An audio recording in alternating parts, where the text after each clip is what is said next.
नववर्ष की हार्दिक शुभकामनाएं दोस्तों। मेरा नाम पंकज है और आपका स्वागत है लक्ष्य क्लासेस पर। हम पूर्ववत अपने स्टूडेंट से ऑफलाइन माध्यम से जुड़े रहे हैं। उन्हीं की सलाह पर एक सलाह आई कि आपको सर जाना चाहिए ऑनलाइन क्लासेस पर, तो उसके लिए हम यहाँ रहे हैं। दूसरा, मैं विभिन्न तैयारियों के क्रम में रहा हूँ और पढ़ाने के क्रम में भी रहा हूँ। सामान्य अध्ययन मेरी पुरानी पृष्ठभूमि रही है और उसका अभी भी मैं अध्ययन ही कर रहा हूँ, किंतु थोड़ा बहुत जो ज्ञान है उसको देने का या फिर कहीं बांटने का कार्य करने के लिए मैं इस प्लेटफॉर्म पे आया हूँ। हम सामान्य अध्ययन की पृष्ठभूमि को समझने के लिए शुरुआत करेंगे हिस्ट्री से। इतिहास यह एक वृहद संकल्पना है। इतिहास है क्या? इतिहास के विषय में कई अलग अलग राय हैं, मगर इतिहास वह है कि अभी जो आप कार्य कर रहे हैं, एक घंटे बाद जो आप कार्य करेंगे, इसके लिए यह जो कार्य है इतिहास बन चुका है। इतिहास को समझने के लिए ऐतिहासिक स्रोतों को समझना पड़ेगा।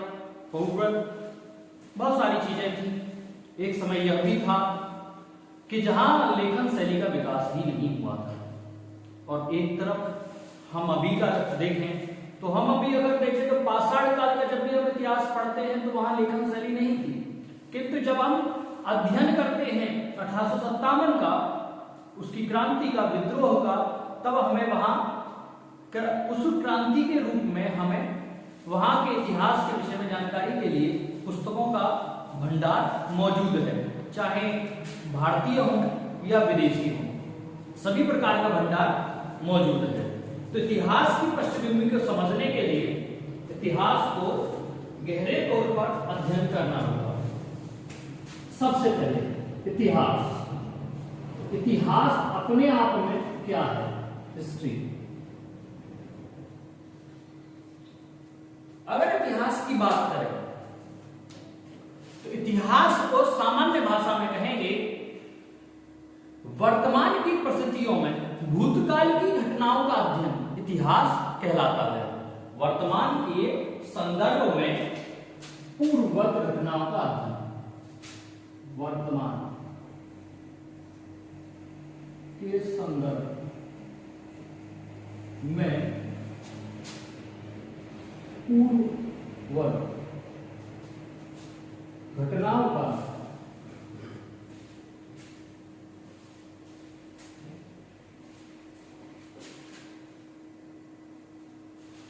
दूसरा, अगर हम देखें तो इतिहास की पृष्ठभूमि को समझने के लिए इतिहास का भी विभाजन किया गया।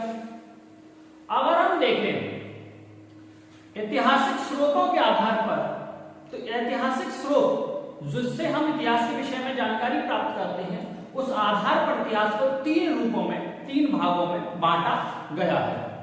तो तीन भाग कौन कौन से देखते हैं। इतिहास को मुख्यतः ऐतिहासिक स्रोतों के आधार पर तीन भागों में बांटा गया है। सबसे पहले प्रागैतिहासिक,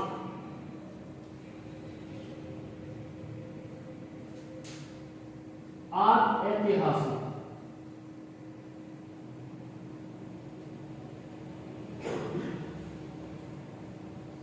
और तीसरा है आधुनिक, या फिर जैसे कह देते हैं ऐतिहासिक काल,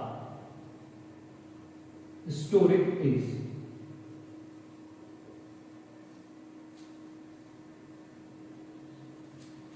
और प्रागैतिहासिक। अगर हम देखें तो मानव सभ्यता का इतिहास धीरे धीरे क्रम में आगे बढ़ा और अलग अलग मानव समूह सामने आए। जो सबसे महत्वपूर्ण है वह है आधुनिक मानव, होमो सेपियंस। वहां से उदय की कहानी चलती है। अगर हम देखें तो पृथ्वी पर पहला जीवन लगभग 370 करोड़ वर्ष को दिखाई देता है। तो प्रागैतिहासिक काल की उम्र देखें तो उम्र है 5 लाख ईसा पूर्व बीसी से 3000 बीसी। आज ऐतिहासिक काल की जो उम्र है वह है आपकी 3000 बीसी से 600 बीसी, कहीं कहीं पर 2500 बीसी भी लिखा हुआ है। ऐतिहासिक काल की जो उम्र है वह है 600 बीसी से अब तक जो भी है वह ऐतिहासिक काल है। क्योंकि हम इसे स्रोत के आधार पर बांटकर देख रहे हैं, तो स्रोत के आधार पर जब हम बांट रहे हैं तो स्रोत क्या थे जिनके आधार पर इनका डिवीजन किया गया। तो अगर देखें प्रागैतिहासिक काल, यहां की हमें जो जानकारी मिलती है वह मानव की जीवन शैली से मिलती है। मानव की जीवन शैली, यहां पर लेखन शैली नहीं थी, लेखन शैली का विकास नहीं हुआ है। यानी कि इसमें अगर हम देखें तो इस कालखंड में जो घटनाओं का वर्णन होगा वह होगा मोटे तौर पर पाषाण काल, यानी कि लिथिक एज, पाषाण काल को इसमें हम पढ़ते हैं। दूसरा आदि ऐतिहासिक काल, इस पर भी यही दो चीजें लागू नहीं होती हैं, हाँ किंतु यहां पर थोड़ा बहुत बदलाव आरंभ कर दिया था। सबसे पहला लेखन शैली थी, किंतु अब तक पढ़ी नहीं गई है।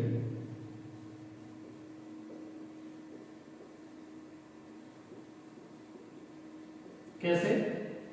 तो हड़प्पा सभ्यता में लगभग 400 अक्षर मिले हैं या चिन्ह मिले हैं जो लेखन शैली के विषय में जानकारी देते हैं, किंतु अभी तक उसको पढ़ा नहीं गया है। तो लेखन शैली तो थी किंतु अभी तक उसको पढ़ा नहीं गया है। दूसरा हम देखें तो यहां की जीवन शैली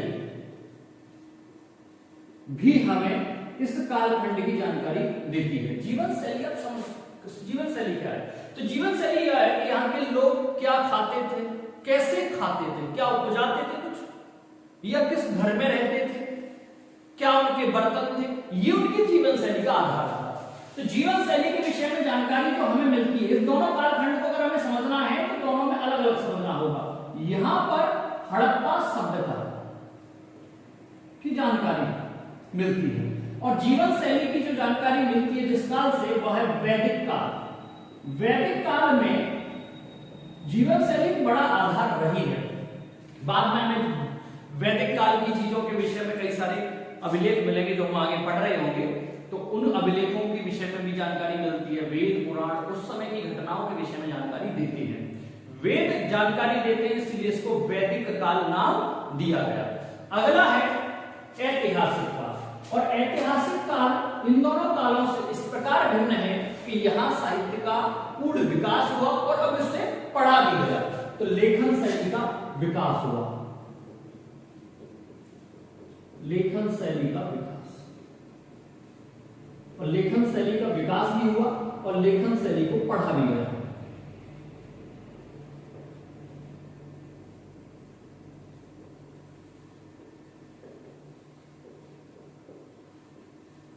कैसे?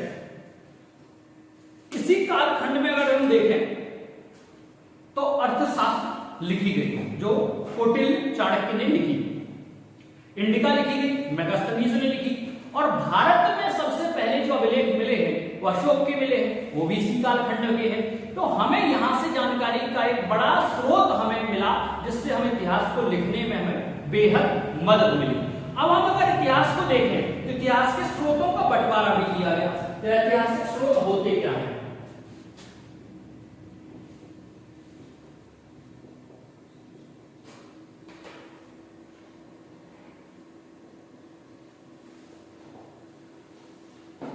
ऐतिहासिक स्रोतों को दो भागों में बांटा जाता है। पहला है साहित्य कैसा था वहां का, दूसरा वहां पुरातात्विक साक्ष्य क्या मिले। आर्कियोलॉजिकल एविडेंस एक महत्वपूर्ण संरचना है, उसके बिना किसी भी इतिहास को समझना कंठस्थ रूप में या फिर कहें सैद्धांतिक रूप में कठिन है। साहित्य में कुछ ऐसे साहित्य भी लिखे गए जो कि प्रमाणिकता पर खरे नहीं उतरते हैं, मगर पुरातात्विक साक्ष्य क्योंकि उनसे हमें जानकारी बेहद अच्छे रूप में मिलती है, तो हमें ऐतिहासिक स्रोतों को समझना होगा। ऐतिहासिक स्रोत दो रूपों में होते हैं। पहला है साहित्य,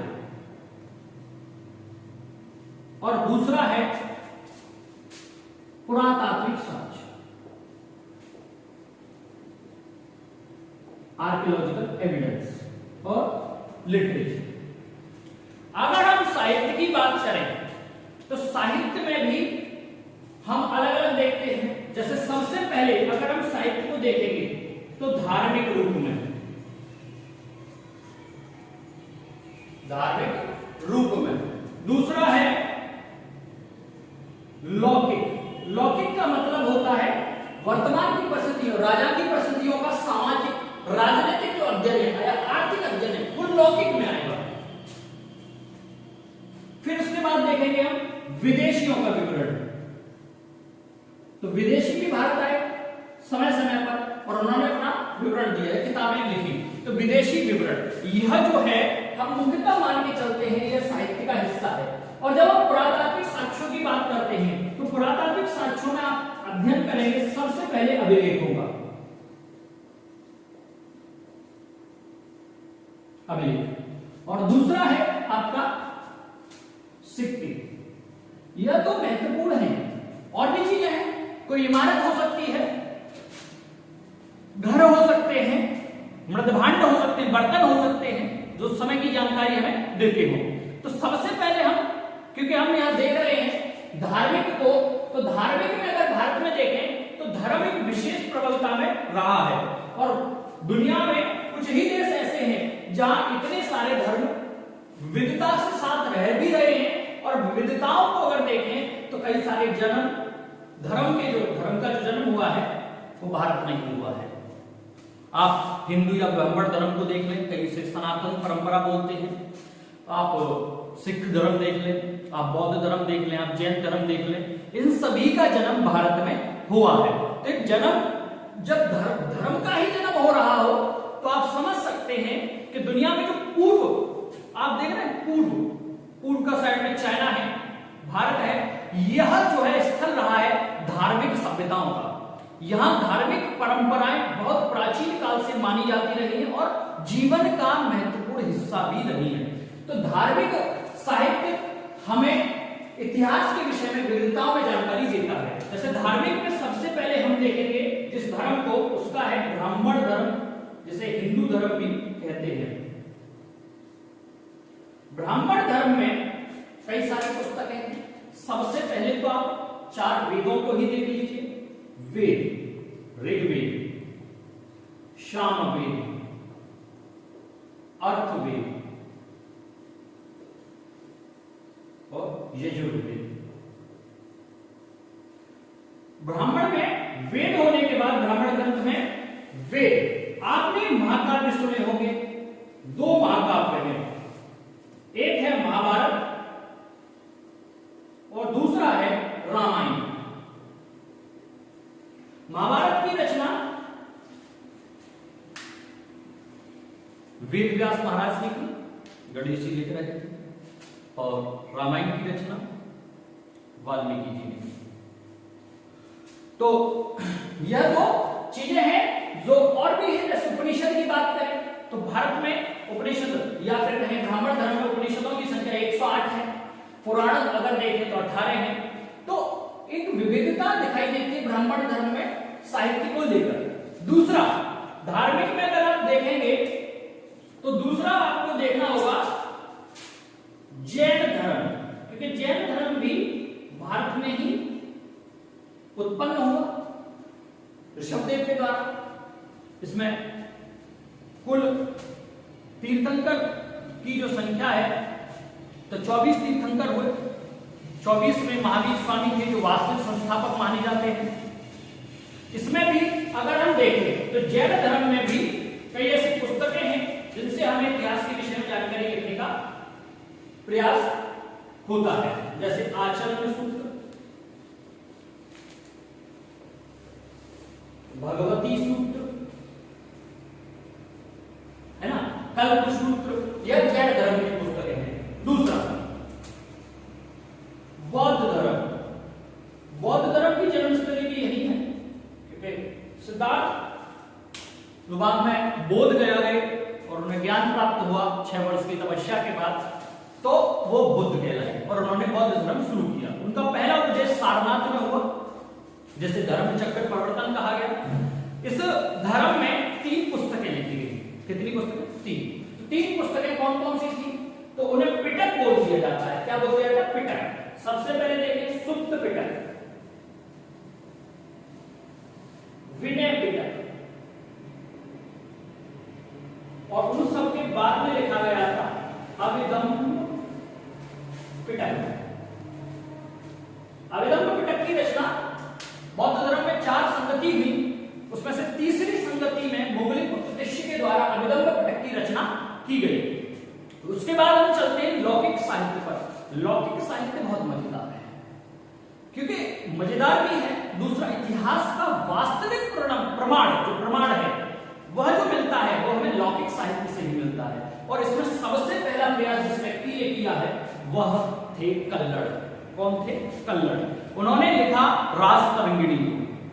तो आप देखें पुस्तक लौकिक साहित्य में, तो लौकिक साहित्य में जब भी आप देखते हैं तो लौकिक साहित्य में आपको सबसे पहले देखना होगा राजतरंगिणी को। दूसरा अर्थशास्त्र को, ठीक, हर्ष चरित्र को, ठीक, उसके बाद मुद्रा राक्षस, मेघदूत, ठीक, उसके बाद पृथ्वीराज रासो।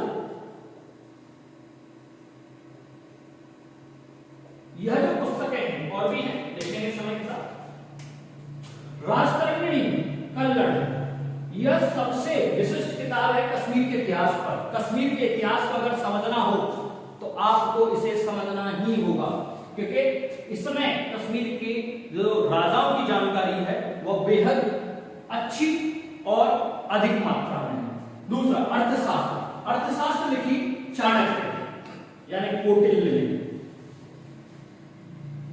हर्ष चरित्र किसने लिखी? बाण भट्ट ने।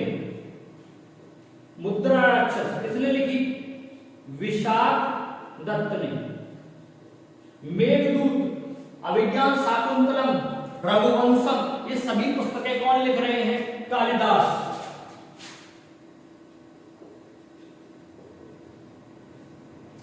पृथ्वीराज रासो, चंद्र बरदाई। अगर और देखें तो अष्टधाई, यह किताब महत्वपूर्ण है, व्याकरण की पुस्तक है, और जिस व्यक्ति ने इसको लिखा है वह आते थे अफगानिस्तान की भूमि से, जिसका नाम है पाडवी। अफगानिस्तान की भूमि क्योंकि अखंड भारत का हिस्सा रही है, तो वहां से कई सारे इतिहासकार, कई सारे लेखक, कई सारे कलाकार वहां से हमारे यहाँ आते रहे हैं एक लंबे समय तक। बाद में फिर वो अफगानिस्तान बना, अंग्रेजों के समय आने के बाद अफगानिस्तान से जो आए उनका नाम था पाणिनि। इन्होंने यह पुस्तक लिखी, ग्रेट पुस्तक है पाणिनि। और अष्टधाई पर भी एक किताब लिखी गई, अष्टधाई के ऊपर एक टीका लिखा गया, इसका नाम है महाभाष्य। महाभाष्य लिखी पतंजलि ने, और यह वही पतंजलि है जो योग दर्शन के प्रवर्तक है। कौन है? योग दर्शन के प्रवर्तक। उसके बाद अगर हम देखें तो विदेशी विवरण। विदेशी विवरण भारत के लिए बेहद महत्वपूर्ण है, क्योंकि विदेशी विवरण को ही समझने से कई लोग कहते थे कि भाई भारत में लिखा गया तो कुछ झूठ भी लिखा जा सकता है, कुछ गप भी लिखी जा सकती है।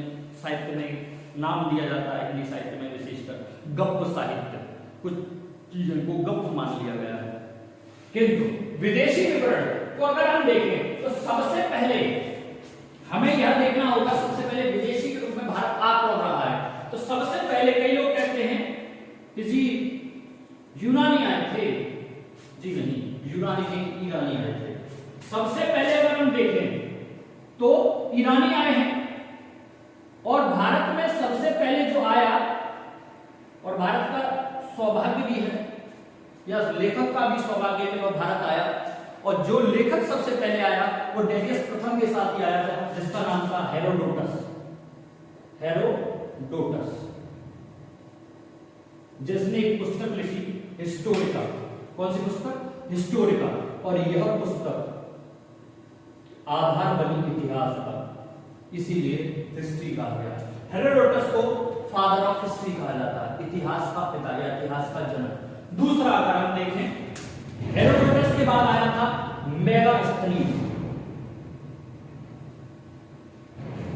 मेगास्थनीज से पहले भी, क्योंकि मेगास्थनीज आ रहा है सेल्यूकस निकेटर के समय, और सेल्यूकस निकेटर से पहले जो आया वो आया सिकंदर, और सिकंदर के साथ भी कुछ लेखक आए थे, जैसे अरास्टोबुलस है, ओनेसिक्रेटस है, वह भी आए हैं। मगर मेगास्थनीज लिख रहा है भारत के विषय में। उसने एक पुस्तक लिखी जिसका नाम था इंडिका।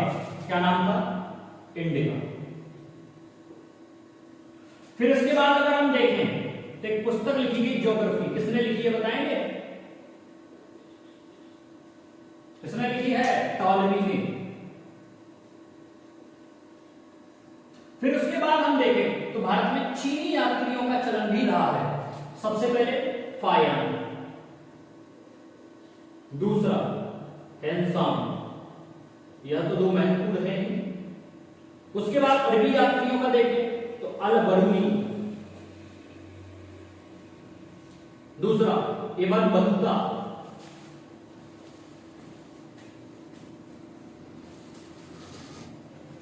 तो फायान कौन सी पुस्तक लिखा रहा है? फो पो की। हैंसम लिख रहा है सी यू की। अल बरूनी लिख रहा है तहकीक ए हिंद, जिसे किताबुल हिंद भी कहा जाता है। इब्न बतूता लिख रहा है रेहला। इसके बाद भी ऐसा नहीं है कि लेखक नहीं आए हैं, कई सारे आए हैं। तो यह हमारे विदेशी विवरण है। हेरोडोटस, जिसको हिस्ट्री का फादर कहा जाता है, मेगास्थनीज इंडिका लिख रहा है। क्या लिख रहा है? इंडिका। टॉलेमी लिख रहा है ज्योग्राफी। फायान लिख रहा है फूकोकी, फोकोकी, कई जगह इसका नाम बड़ा फूकोकी भी कहा गया है, तो फोकोकी या फूकोकी। हैंसम सीयूकी हर्षवर्धन के समय आया। अल बरूनी आया था महमूद गजनवी के साथ, जिसने पुस्तक लिखी तहकीक हिंद या किताबुल हिंद। इब्न बतूता आया मोहम्मद बिन तुगलक के समय, इसने पुस्तक लिखी है रहला। बाद में से चाइना भेज दिया गया था भारत का दूत बनाकर। तो ये जो है आप देखें धार्मिक, लौकिक और विदेशी विवरण, इससे हमें जानकारियां मिलती हैं। अभी हम देखेंगे पुरातात्विक साक्ष्यों को। तो पुरातात्विक साक्ष्य हम देखते हैं। अभिलेख। अभिलेख होते क्या है? पहले अभिलेख को समझ लीजिए, सामान्य भाषा में समझें अभिलेख क्या है। तो आपने कभी कभी मंदिर देखा है? गांव में, शहर में कहीं मंदिर बन रहा हो तो उसमें एक पट्टा लिखा लगी होती है, किस मंदिर का निर्माण इस व्यक्ति ने इस सन में करवाया। आपने कोई प्याऊ देखा हो जहां पानी पीने की सुविधाएं हो, तो वहां लिखा होता है इस प्याऊ का निर्माण इस व्यक्ति ने, अमुक व्यक्ति ने अमुक वर्ष में करवाया। तो ये जो है, जो जानकारी दे रहा है उस स्थापत्य के विषय में, इसे कहते हैं अभिलेख। तो अभिलेख की एक परंपरा रही है, एक लंबा परंपरा रही है अभिलेखों की भारत में। पर सबसे पहले अगर हम देखें तो कुछ साइंटिफिक चीजें देख लेते हैं। सबसे पहले एक टर्म आता है एपिग्राफी। क्या आता है? एपिग्राफी। और दूसरा आता है पैलियोग्राफी।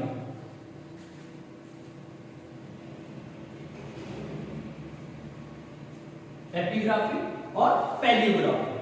अगर हम एपिग्राफी को देखें तो एपिग्राफी क्या है? एपिग्राफी बताती है हमें अभिलेखों का अध्ययन। अभिलेखों का अध्ययन।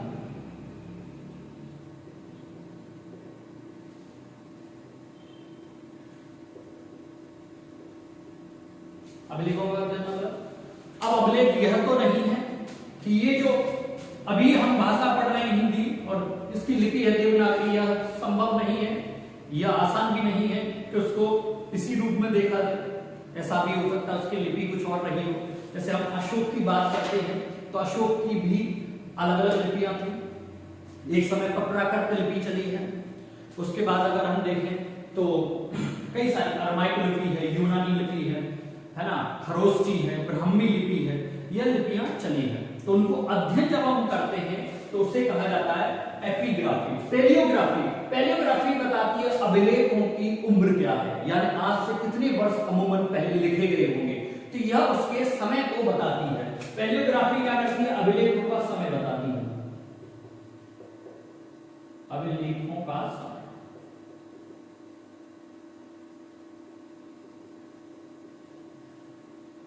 अगर भारत में देखें तो सबसे पहले जो अभिलेख है, या सबसे पहला जो अभिलेख है, तो वो भारत में नहीं मिला है, मगर भारत के विषय में जानकारी देता है।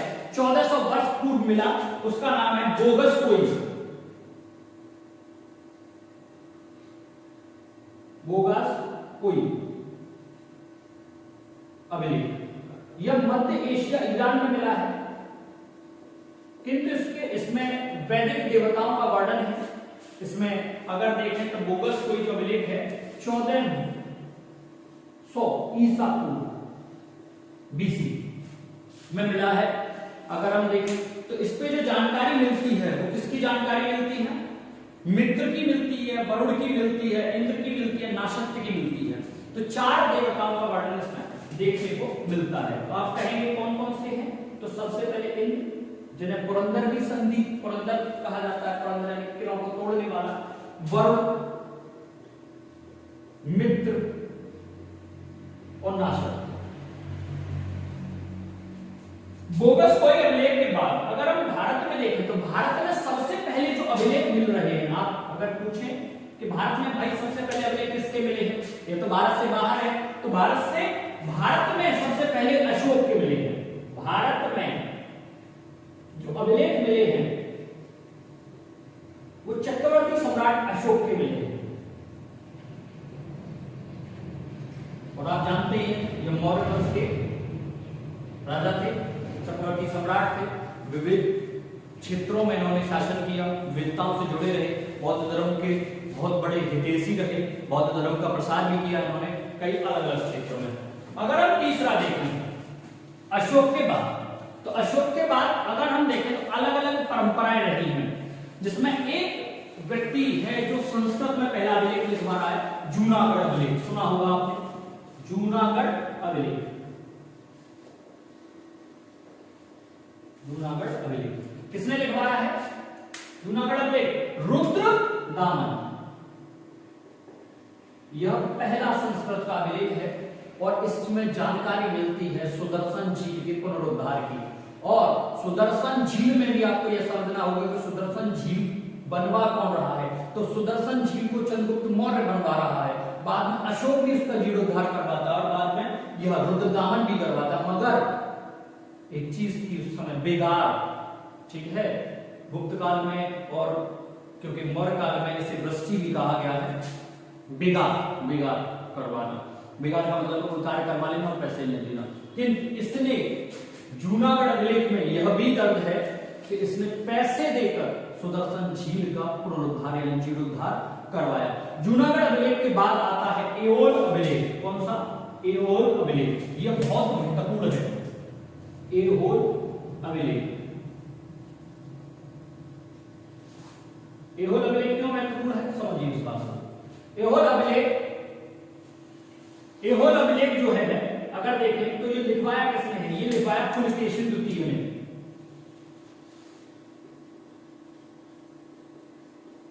किसने लिखवाया है? पुलकेशिन द्वितीय ने। पुलकेशिन द्वितीय अगर हम देखें तो पुलकेशिन द्वितीय जानकारी दे रहा है इस एओल अभिलेख से कि भाई मैंने हर्षचरित्र को यानी कि हर्षवर्धन को हराया था, जबकि हर्षचरित्र में ऐसा वर्णन नहीं मिलता है जो बाणभट्ट ने लिखी है। हम देख रहे हैं हर्षचरित्र को बाणभट्ट ने लिखी है और एओल अभिलेख भी उसी समय का है। तो दोनों में गुजरात में युद्ध होता है, मगर परिणाम इसमें नहीं लिखा हुआ है। परिणाम इसमें लिखा हुआ है एओल अभिलेख में कि पुलकेशिन द्वितीय ने हर्ष को पराजित किया, हर्षवर्धन को। कई और अभिलेख हैं, जैसे विजयसेन का अभिलेख है, देवपाड़ा अभिलेख, आपने बहुत महत्वपूर्ण सुना होगा, प्रयाग प्रशस्ति। तो कुछ 2-3 और समझते हैं अभिलेखों को। तो सबसे पहले अगर हम देखें प्रयाग प्रशस्ति, कौन सा? प्रयाग प्रशस्ति।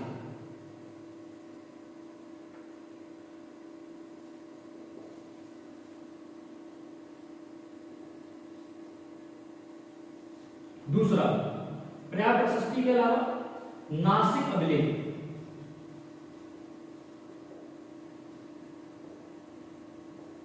ठीक है, ये दोनों ज्यादा महत्वपूर्ण है क्योंकि ये पूछे जाते रहे। प्रयाग प्रशस्ति जो लिखा है जिसके विषय में जानकारी देता है वह है समुद्रगुप्त। और नासिक अभिलेख जो जिसने लिखा है वो लिखा है गौतमी बंसरी ने। और यह एक मां है जिसने अपने बेटे के लिए लिखा है और जिस विषय में यह जानकारी देता है वो है गौतमी पुत्र सातकर्णी।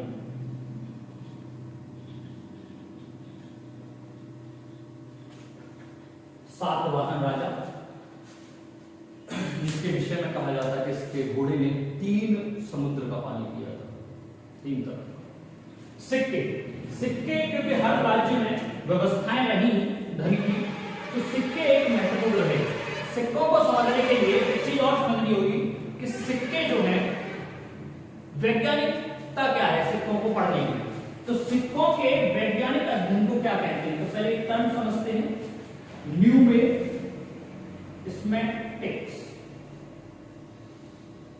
न्यूमेस्मैटिक्स यह क्या है पूछा रहा है पेपर में। तो स्मैटिक्स, न्यूमेस्मैटिक्स क्या है? सिक्कों का अध्ययन।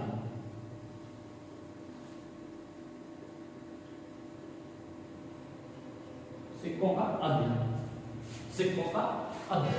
अब सिक्के भी अलग अलग तरह के रहे हैं, आप समझें। सबसे पहले जो सिक्के रहे वो कैसे रहे?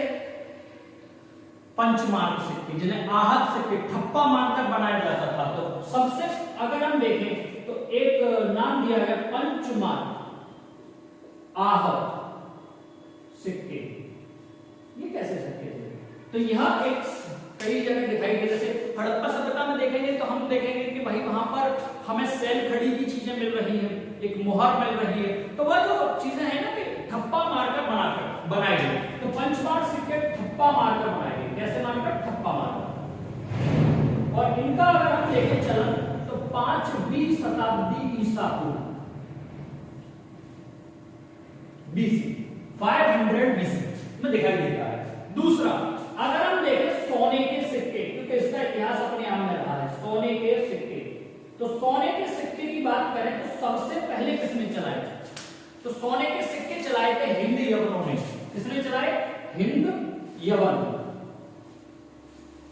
जिन्हें हिंद बैक्टीरियाई भी कहा जाता है, जिनमें एक प्रतापी राजा रहा मिनांडर।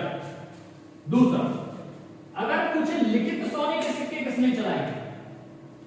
लिखित सोने के सिक्के, तो आप बताएंगे कि जी कुषाणों ने चलाए। किसने? कुषाणों ने।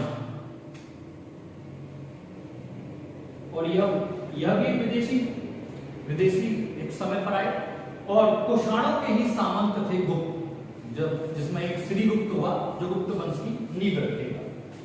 चौथा, लिखित सोने के सिक्के हो गए। कहे सर्वाधिक सोने के सिक्के किसने चलाए? सर्वाधिक यानी कि सबसे ज्यादा कौन चला रहा है? सर्वाधिक सोने के सिक्के। तो सर्वाधिक सोने के सिक्के चलाए थे गुप्तों ने। किसने चलाए थे? गुप्त राजाओं ने। और इस अगर चीज को देखें कि सबसे ज्यादा गुप्त साम्राज्य चला रहा है, गुप्त राजा चला रहे हैं और सर्वाधिक सोने के सिक्के, तो सर्वाधिक सोने के सिक्के समझें कि सर्वाधिक सोने के सिक्के कौन चला रहा है? गुप्त चला रहे हैं। तो गुप्त जब चला रहे हैं इस बात को, तो आप यह समझिए कि उनकी अर्थव्यवस्था कितनी मजबूत रही होगी, वह पैसे में कितने धनी रहे होंगे।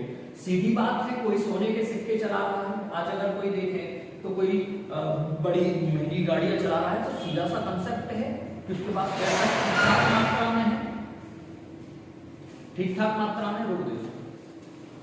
तो सर्वाधिक सोने के सिक्के चलाए गुप्तों ने। अगर इसमें देखें तो एक चीज पूछी जा सकती है सिक्कों में, शीशे के सिक्के कौन चला रहा है? तो शीशे के सिक्के जो चलवाता है वह चलवाते हैं सातवाहन। कौन चलवाते हैं? सातवाहन, क्योंकि नीचे दिख नहीं रहा कुछ जाने। तो सातवाहन सांकेतिक मुद्रा कहते हैं इसे। तो सांकेतिक मुद्रा बाद में मोहम्मद बिन तुगलक भी चलाता दिल्ली सल्तनत में, एक लंबा समय रहा उसका। और अगर हम अब देखें इस चीज को पूरे को, एक चार्ट को समझें, तो इतिहास की पृष्ठभूमि को देखें तो वर्तमान के संदर्भ में पूर्ववर्ती घटनाओं का अध्ययन इतिहास कहलाता है, प्रागैतिहासिक का। और ये सारी जो डिवीजन आपने देखे वो किस आधार पर देखे? किस आधार पर देखे आपने? यह आपका आधार था ऐतिहासिक स्रोतों का। ऐतिहासिक स्रोत किस आधार पर बांटेंगे? तो साहित्य के आधार पर और पुरातात्विक साक्ष्यों के आधार पर। साहित्य में भी धार्मिक, लौकिक, विदेशी विवरण। अगर अभिलेखों को देखें तो पुरातात्विक साक्ष्य में अभिलेख आते हैं, सिक्के आते हैं, क्या इसका अध्ययन है, कैसे अध्ययन है, वह आप समझ पाए। जब हम देख रहे हैं इन चीजों को तो आगे हम, क्योंकि यह तो हमारी समझ थी जो बता रही थी कि भाई इतिहास को इस हिसाब से लिखा गया, इस हिसाब से समझा गया, मगर अब इतिहास को बांटा गया, फिर आगे ऐतिहासिक काल, आगे ऐतिहासिक काल और ऐतिहासिक काल में। तो हम अब कल से जो कक्षाएं रहेंगी वह रहेंगी पाषाण काल से। पाषाण काल से हम आगे पहुंचेंगे हड़प्पा सभ्यता में। हड़प्पा सभ्यता से वैदिक काल और वैदिक काल का भी 2 बंटवारे रहेंगे। आप देखें 2 बंटवारे कौन से रहेंगे, तो आप बताएंगे कि ऋग्वैदिक काल और उत्तर वैदिक काल। अगर हम इसमें देखें, किसमें, ऐतिहासिक काल में, तो ऐतिहासिक काल 600 BC से रहा, तो हम इसे मानते हैं महाजनपद काल से अब तक। महाजनपद काल से अब तक का कालखंड यहां पर रहा, तो महाजनपद काल में भी रहेंगे। तो यह क्लास इतिहास को, पृष्ठभूमि को समझाने के लिए सहायक सिद्ध होगी, यह इच्छा है। तो हम इस क्लास को यही रोकते हैं और